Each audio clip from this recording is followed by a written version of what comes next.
Hello दोस्तों। जो कहानी मैं आज आपको सुनाने जा रही हूँ, ये सिर्फ कहानी नहीं है, बल्कि एक हकीकत है।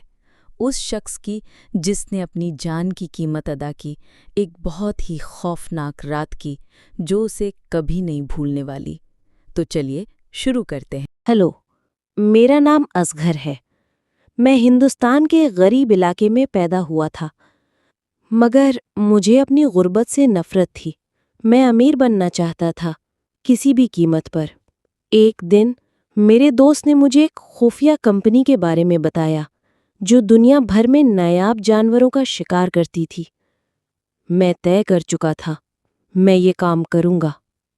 मुझे अफ्रीका के एक गहरे जंगल में भेजा गया, जहां एक अजीबोगरीब मखलूक देखी गई थी, जो आदमी भी थी और जानवर भी।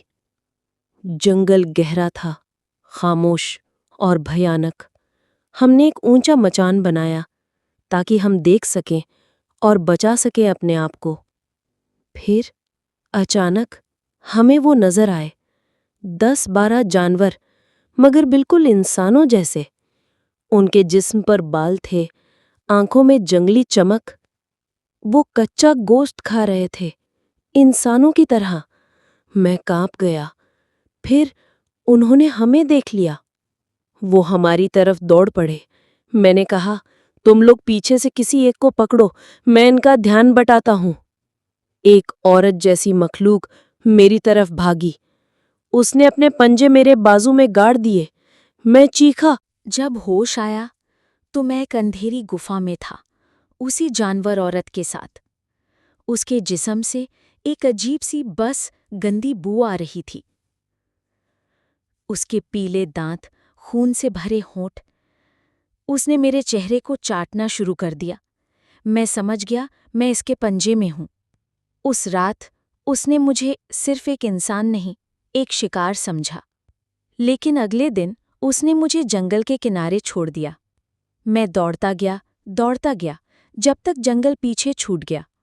मेरे 3 दोस्त कभी वापस नहीं आए। शायद वो सब उस कौम का शिकार बन चुके थे। मैं कंपनी छोड़ चुका था, हिंदुस्तान आया और एक छोटी सी जिंदगी शुरू की। मगर जब भी वो रात याद आती है, मेरी रूह तक कांप जाती है। अगर मैंने उस वक्त उसकी ख्वाहिश ना पूरी की होती, तो आज मैं जिंदा ना होता। तो दोस्तों, बताइए आपको ये कहानी कैसी लगी। अगर आप इस तरह की मज़ीद कहानियाँ देखना चाहते हैं तो मेरे चैनल को सब्सक्राइब कर दीजिएगा। शुक्रिया।